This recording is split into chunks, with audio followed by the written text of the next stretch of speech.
Hello, welcome to Overfunctioning, conversations for women who carry a lot. We are your hosts, Jolene Altman and Brittanie Zwart. We are therapists, but we are not your therapists. We spend our days supporting high capacity, thoughtful, and overwhelmed women. We are also these women. On this podcast, we talk honestly about the mental load, the invisible labor, the ambition, the motherhood, the relationships, the expectations, and the costs of being the one who always handles it. If you are competent, capable, and quietly carrying more than most people see, you're in the right place. Let's get into it. Hello, Jolene. Hello, Brittany. Episode 3. I can't wait to reveal. This is something I'm really excited about. Yeah, you've been talking Yes, about it since the inception. I know. Today we're going to talk about friendships in Woo-hoo! midlife for women, which is something, I always think like, why aren't we talking about this more? Why aren't we talking more about friendships in midlife? Because I can tell you that in my work with women, midlife women, it comes up all the time. And you know what comes up when it comes up is shame. Shame. I'm That's what you said. shame. Yeah, so much shame to talk about it because women will say things like, I'm 47. I can't believe I still feel this way about my friendships. And I say, of course you feel this way. So I think that I'm really excited to dig into this because I see it come up all the time and people are embarrassed to talk about it and be open about how they struggle with friendships in midlife. So let's dig into it. Yeah. Um, The things I just thought of was, and maybe you'll touch on this because I'm curious to hear like what are the themes you're seeing, right? And I'm just gonna, be here and along for the ride and talk about yeah. it. But I had just seen in like a mom's group recently, somebody talking about like how am I this age and have the social dynamics or social relationships of a house plant. Oh, Like, wow. yes, I remember reading that language. It's not a client, so I can say it. It was in a parent group, right? Yeah. Was like, damn, look at that, like honesty. And I'm so proud of her for just like saying that out loud and being like, I would like some more friends and to hang out. And here's the things I'm interested in because I like prioritize my children's social relationships and not my own. And it's time. Yeah. Well, and because we get disoriented with who we are after we have kids, when we kind of come up for air, we're looking around going, I don't really know how to make friends because I'm a different person now, which is Yeah. fine, Yeah. but it doesn't feel the same, nor should it. Um, but I also I so to tie in overfunctioning here, overfunctioning actually keeps us disconnected from our friendships in pretty profound ways. And I think that's one of the pieces that we miss in talking about why do friendships feel clunky or difficult in midlife? And overfunctioning is a huge contributor to that. There's a UCLA study by Dr. Shelley Taylor that basically she kind of uses this term that we tend and befriend. So women have a unique genetic and hormonal Mhm. response to stress, right? And so when a woman is stressed, her body releases oxytocin, right? And it drives her to then seek out other women for support and stress relief. But when we Mhm. overfunction, right, it puts our nervous system in high cortisol states and it actually cuts us off from the exact oxytocin rich, Yeah. The treatment. Yeah. The treatment. female bonding that science proves is designed to decrease our stress. So here is overfunctioning again, actually creating a barrier to our Yeah. Like, needs being met. And, it's interesting because friendships can be seen as another thing on the list or something that we have to tend to. And so we kind of like put up a barrier in many different ways. And science is telling us when you're in overfunction, you're actually putting up a barrier because your body is pushing away the thing that you need to help yourself. yeah. So I Well, find that because to it be really also fascinating. yeah, it requires effort and energy, right? And so if you are overextended or burnt out or there isn't time, I'm thinking about the data you're talking about. I just saw online, which said that women, when in like vent sessions, like some people think venting isn't productive, but there's a certain level of like attunement that when you are with a friend, woman to woman, and you feel seen and you feel heard, there's a release in oxytocin and a reduction in cortisol. And I think that's what you're talking about. And I wonder also in overfunctioning, like yes, overfunctioning is the barrier, but what are the logistics of the barrier? It might be like time, accessibility. I'm also thinking about how we're talking about friendships in midlife. And so there is maybe a lack of familiarity with some friends to feel safe. Like, what if Yeah. before the friends I had before I had kids are probably different than the friends I have now, right? Because maybe over the course of life, our interests have changed, our parenting style changes. Like, I don't know about you. Sometimes I hear clients talk about like when they notice a different parenting style in a friend, sometimes they're like, I don't know, they're a little more harsh than I prefer. So now, like, we might pull away, right? Now we're more isolated. I think there's so many factors, both over functioning and relationally, that can create Yes. isolation. Yeah, and exposure, right? Because, especially, right, if we're talking about midlife moms, your everyday routine is not tending to friendships. When we're young, Yeah. when we're teenagers or we're in our 20s, our everyday routine is sort of built around our friends or our intimate relationships.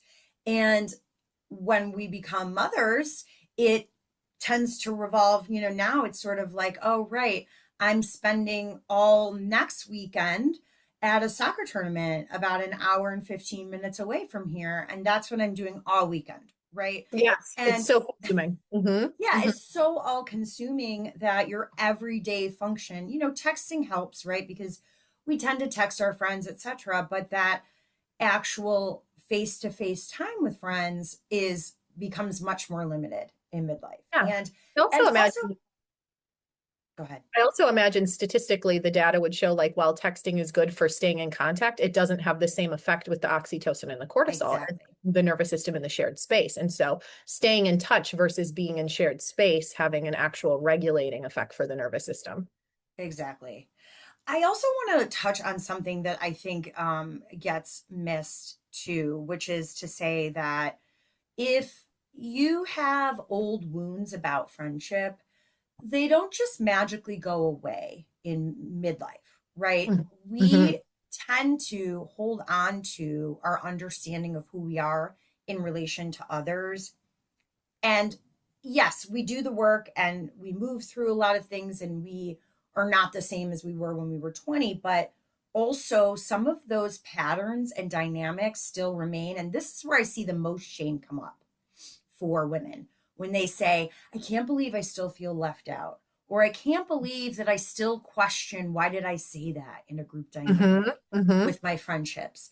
I can't believe that I still feel like I have something to prove to my friends, like I'm smart enough or I'm enough to be their friends. And I say, of course you do, because we are also bred to be relational beings, right? Women. Yeah. And so we're constantly seeking to understand who we are in relation to others in our friendships. And that doesn't go away in midlife. It gets better. And we can do the work to really make it a lot better, which I think is what therapy is helpful for sometimes. Yeah. Yeah. But I really find the amount of shame so fascinating that people still have about admitting that their relationship, friendship dynamics are still sometimes tricky. Yeah, I think it's almost biological. If you want to like take it back to what we've evolved from, we've been tribal creatures, right? And so we talk about belonging higher up towards self-actualization on Maslow's hierarchy. I think it should be on the first rung, right? So we've got our food, our water, and then belonging, because belonging to a tribe keeps you safe. If you are excommunicated, kicked out, whatever the word might be, if you are othered in a group and you are a cave person, you are vulnerable to predators, right? Like you could die, you could get picked off. And so this feeling of not belonging socially is not so much like, oh, I just feel bad for myself. Again, I feel like we keep coming back to the nervous system. Like the parts hold on to that and the nervous system holds on to that because it feels probably very biologically unsafe. Yes, in order to be safe, I need to be accepted. And then, the ways in which that expresses itself look different in every person. But Mhm. we learn through our experiences what feels safe and what doesn't feel safe.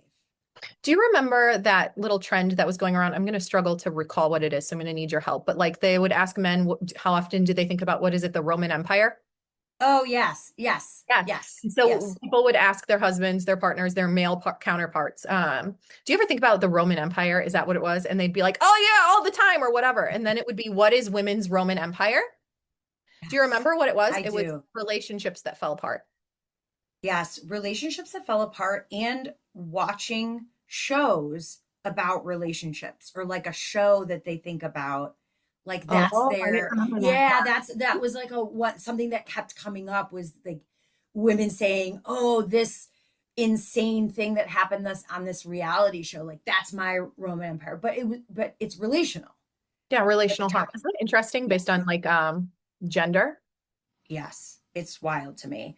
Mhm. Um, and, you know, I think that one of the things that women also do a lot is say, right? Like if we think about, I wear an I'm fine mask, right? Mhm. So if you think about, you ask your friends, hey, how are you doing? Oh, I'm fine. I'm just busy. Yeah, so vague, so surface, so So dismissive, vague. Yeah. And also, inaccessible. yeah, and doesn't give, we need this shared vulnerability.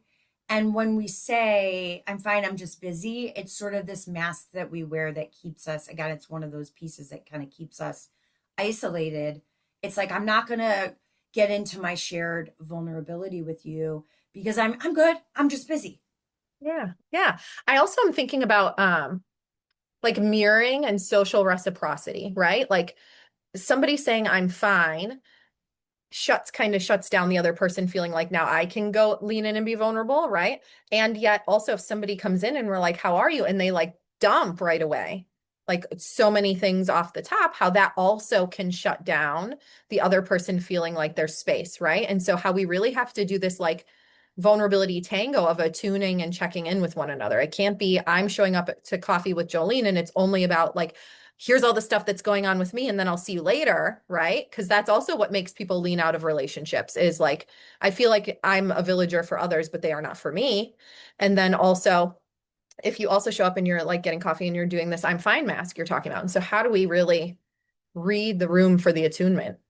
Yeah, and you're also getting at something that's really interesting that, you know, we find ourselves lonely and isolated and resentful a lot because we right, if we think that, hey, I'm giving so much to this friendship, why did they forget to text me and ask me how I was doing?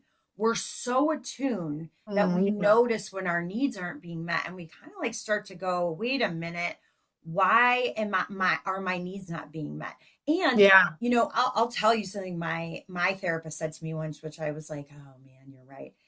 Add on, if you're a therapist listener right now, Hey to girl. therapists, we have almost even higher expectations of our friendships because Yes. we are so in tune with checking in with people as a means of safety in connection. Duh, it drew us to the profession, Yep. right? Yep. And We're very so, good at it. Yeah, very yes, good we're at really good at it. We pay attention to it.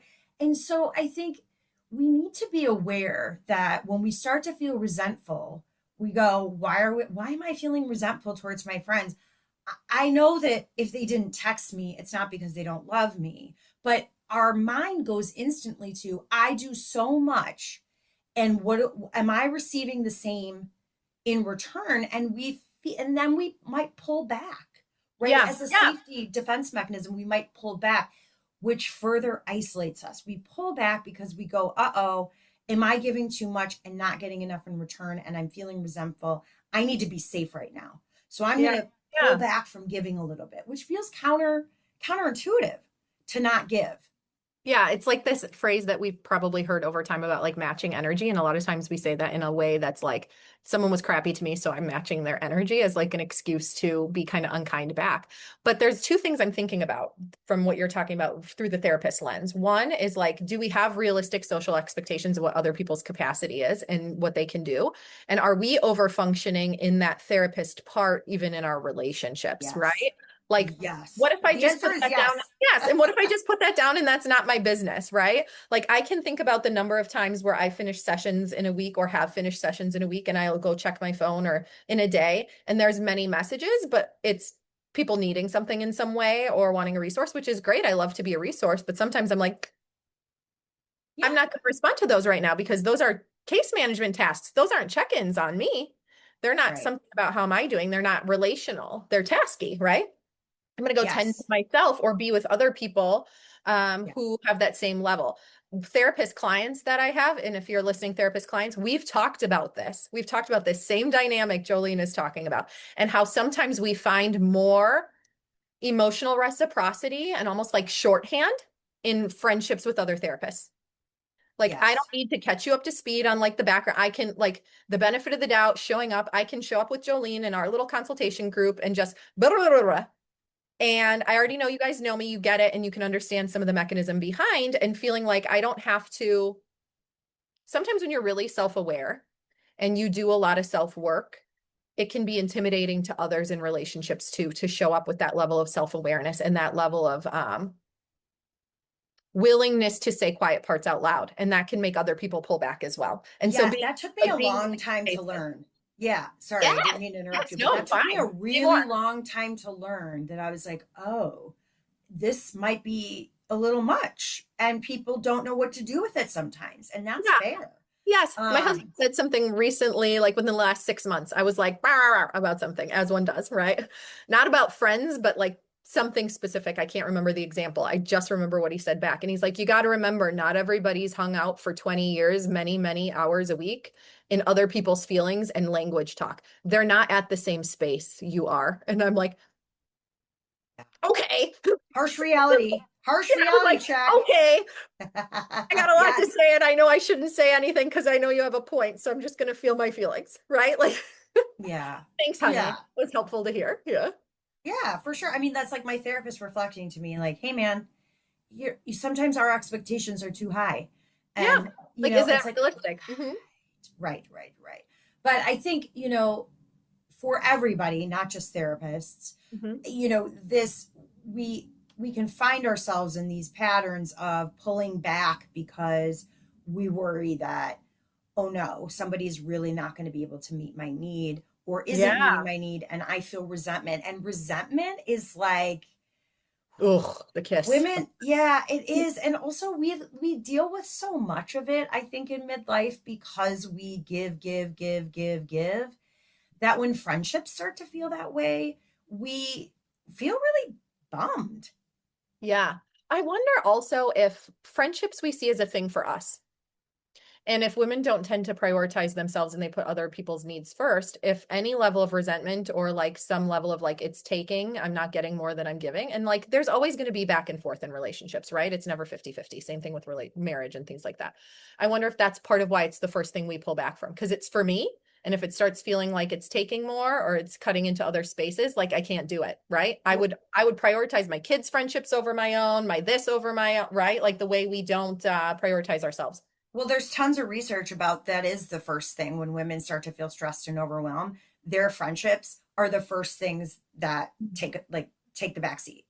And right. And it's like the very thing that we need to help us through that overwhelm. And it's the Yeah. very thing that we put in the back seat. And of course, right, by design. This is what we do when we're overfunctioning. We're creating a lot of the isolation because of the patterns of overfunction behavior.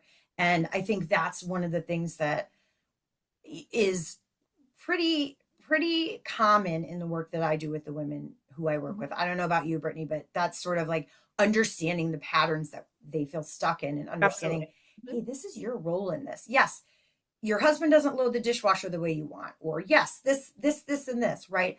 And also, we don't have control over what he's doing. We have Yep. control over what you're doing, and let's look at that. Let's focus on that because Yeah. that's the piece that's going to like make you feel empowered. I kind of hate the word empowered. It feels, I don't know. Sometimes I feel like it sounds condescending, and I don't mean it like Yes. that. Yes. And it's become like a Yeah. buzzword everywhere, right? And so it's like all good things get overused in some way and watered down. I'm thinking about how there's two things I was thinking about, and now we might have to like take a pause because my brain is going to do the thing that it's going to do.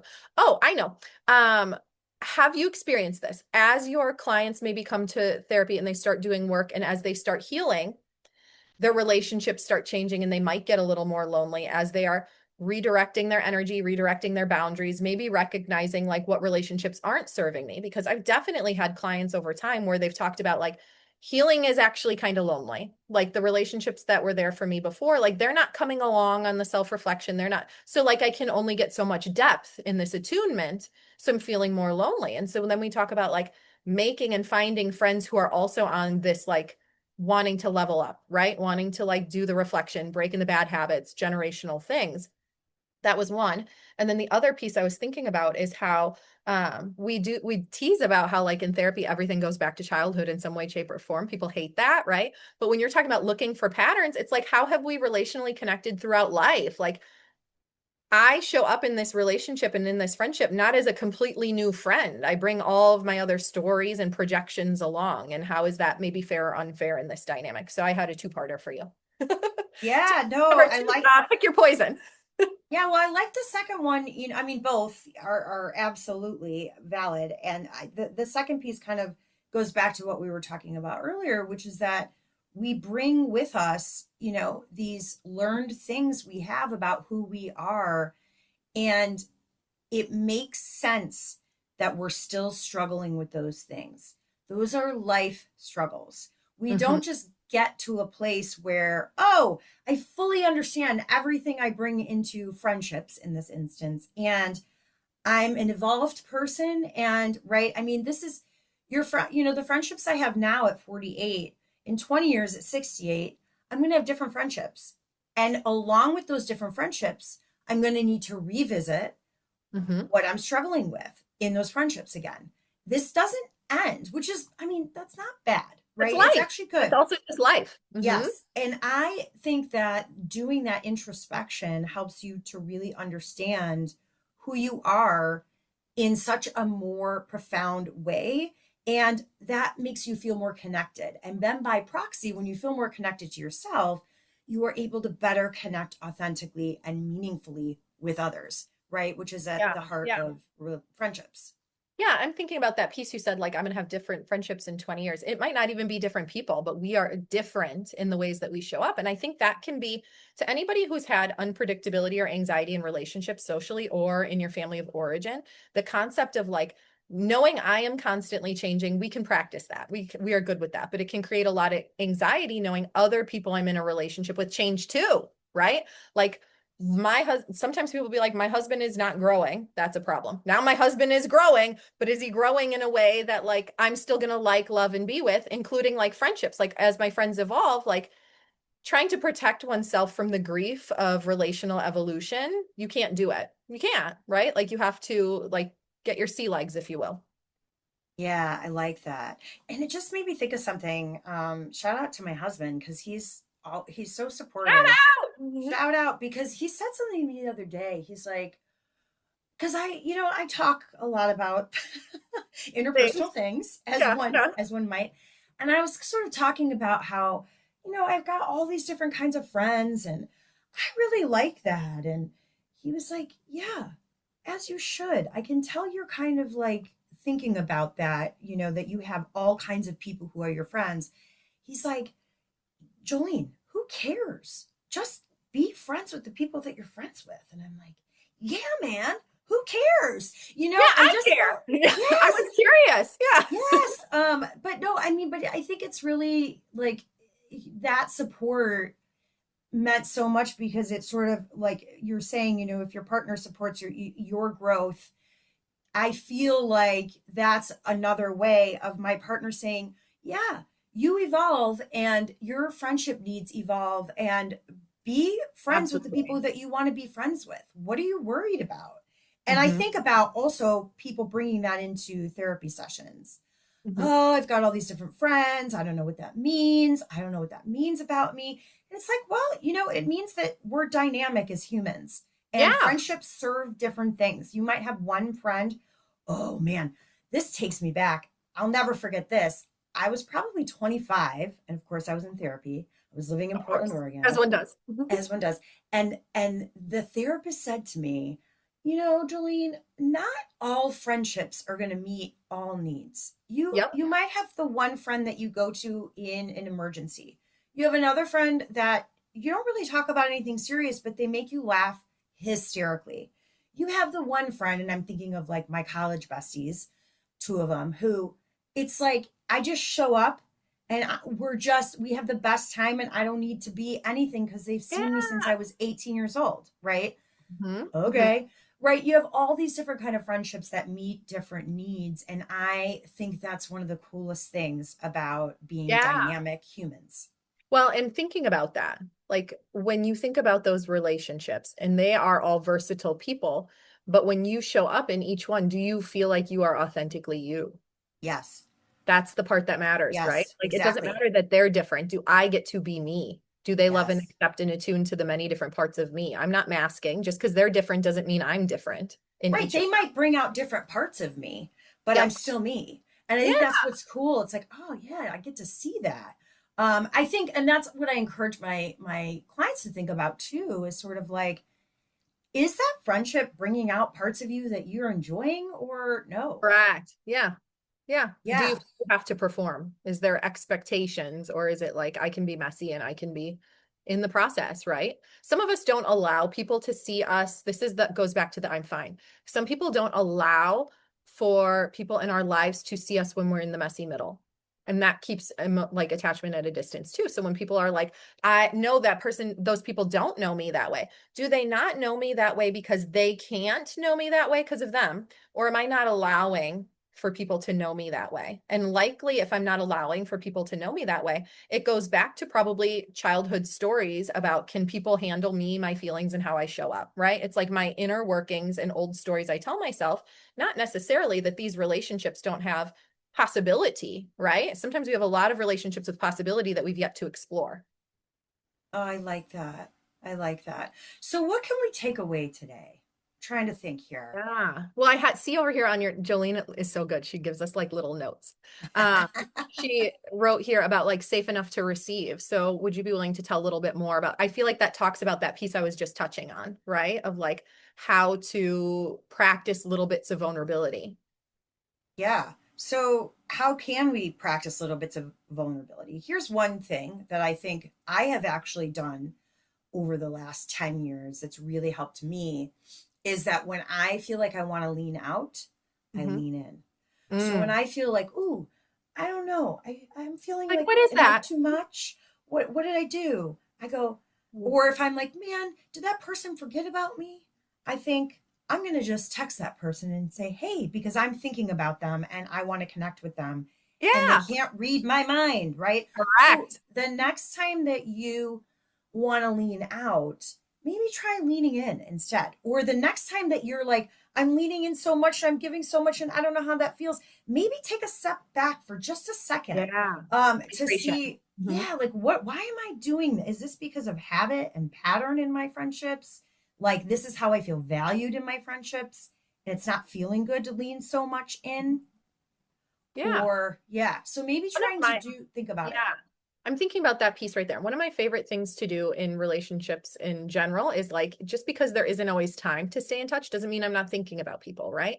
And you don't have to send the text that's like, "Hey, I know we haven't talked in a while and I'm wondering if you still even like me, but like I'm thinking about you," right? That's maybe leaning too that's reassurance seeking. We're not trying to do that. Instead, like I'm thinking of one friend that will do this back and forth a lot. I'll be like, "Hey, you just crossed my mind today. Hope everything's well. Sending you lots of love." And a heart. And it's open-ended as in if she wants to respond and has the capacity to, she can, but I'm not leading with a question or an expectation. I'm just giving my positive energy in that person's direction. We call them bids for connection. It's a bid for Just gonna connection. say that. Yep. She might heart react, might not, right? Whatever. And because I didn't leave it open-ended to meet my need as much as it is just to like express to somebody, it can feel just fine. But if I'm like, oh, I'm having all this anxiety about how we haven't talked in a while and I hope you're good and and then that person doesn't respond, oh my God, I'm going to feel so rejected Yes. because you really poured yourself in. And also imagine being on the receiving end, right? Like, whoa, I didn't even know we had something going on here. And it looks like Jolene had this whole story. Now I have to like reassure her or worry or be on edge going forward. Instead, if you're like, hey, I was thinking of you, heart react, oh my God, me too. I missed you so much. How have you been? Yes. Yes. I think that's great. And I think, that kind of also speaks to direct communication with friendships, being direct Agreed. with people. You know, this is so funny. I have a friend, she's a newer friend, and she was I'm just gonna say the thing because it's fine. But she was I knew leading Fred. up the she was leading up the eighth grade dance decorations, and boy, she had a whole storyboard, a whole plan. Oh, I She's like, love it. I mean, it was wild. These decorations, anybody who lives in my community knows and is talked about throughout the land. This eighth grade decoration was epic, epic. But the point is that early on, several months ago, she said to me, and I appreciated this so much. She said to me, I am doing the eighth grade decorations. I expect a lot from you, Jolene. And I thought, I setting the I bar. loved that because in the moment I could have been like, yeah, I can't do that. So like switch your expectations, right? Like I don't you're going to be disappointed with me and I could just say, "Hey, I don't have the bandwidth for that." And then she could switch her expectation up, right? She was Absolutely. communicating, I actually have high expectations for you, but I I wanted to yes. do it Oh, sorry, go and I ahead. did it. And it was amazing and I had so much fun and I would have never known how much she poured her heart into this, but she told me by saying, I'm doing this thing and I really want people to show up in it. I I was think like, as I therapists, we appreciate it. love it. Yeah, and I think as therapists, we love and value that more because we approach things that way too. It's like clear is kind, right? And so like when you're wading in Yes. people's feelings all day, every day, like being able to just be direct and be like, hey, that's the part I heard, or this is the part I see. Like we see how effective it can be for people to be brave enough to like be clear, right? Like you will get your needs met if you make your needs known. And if you don't, you won't, right? I'm thinking about similar exchange. A friend and I were planning an event together and she circled back and was like, I just want to clarify XYZ so that we're on the same page and I'm not disappointing you and I'm clarifying expectations. And it wasn't like, and I'm not disappointing you. Like it wasn't, no, it was very just boom. And I was like, I said to my husband, I love this. I love this. It is clear. I know how to communicate with this person now because of how they've communicated with me. Like I know I can be direct. I know that they can handle it, right? Because women communicating directly can be intimidating for people because we've been socialized not to. And yet it is so much more effective in relationships to getting our needs met. And so, like, look at how socialization has caused us to be our own barrier to our own relational connectedness. Yep. Telling Ugh. us, don't Ugh. be that. Don't be that. Be that. That's the takeaway today. Be that. Yeah. Be a direct Yeah. communicator with your needs. I've And been then, like telling clients, make them tell you no about something. Make them tell you no. yes, exactly. Like, Want the raise? Make them tell you no. yes. Oh, I love that. Make them tell you no. Easier to Okay. say on this side than on That theirs. might be like a good place to put the bookmark in, I think, for, Yeah. Oh, today. is I there any really other liked ways to? this. I know this was like your favorite. You've been talking about wanting to talk about this. And so I think we can branch off on this more because there's other things we didn't even talk about that I think have other nuggets. Like I don't know if the audience would be willing to hear more about like attachment relationships with parents and how that shows up in friendships. And Oh, even I would love to do that. and even how like like okay, here's another one. Sorry listeners, here's a teaser that may never happen. When say somebody starts dating a friend, how the relationship changes and how all of a sudden I had no expectations of a friend, but now as a partner, all of a sudden a lot of my attachment stuff starts showing up. And like why is that? Why is that, right? It's for a Yes. variety of reasons that I don't have science about, just anecdotal experience. Yeah, I think we can definitely come back to this. And I like the idea of talking about attachment styles because I think that that explains so much for people in a language that we can Yeah, we understand. love a good label in a way. Yeah, Or because it's a like a shared sorting, language. a Yeah, schema. exactly, I don't know exactly. if that's the right word. But yes, thank you so much for letting me talk about friendships. I just feel like people talk about it so much in sessions that I think it's valuable. And I want to say to all the ladies, your friendship stressors, your friendship struggles and woes are real. And let's Yeah. work on the shame around that. And they're worth talking about. Like we deserve to be connected and resourced. Our partners should not carry all the weight. And, even if they could, we still deserve access to friendships and people and being seen and heard, communities and villages. Yeah, we need them. We need those friendships. Well, thank you so much for listening to Overfunctioning. If you like what you heard here today, please like, subscribe, and share with a friend. Since this isn't therapy, if you want Jolene or Brittany to be your therapist and you live in Missouri or Illinois, you can find some links in the show notes. You don't have to carry it all alone. Yay! Thanks, guys.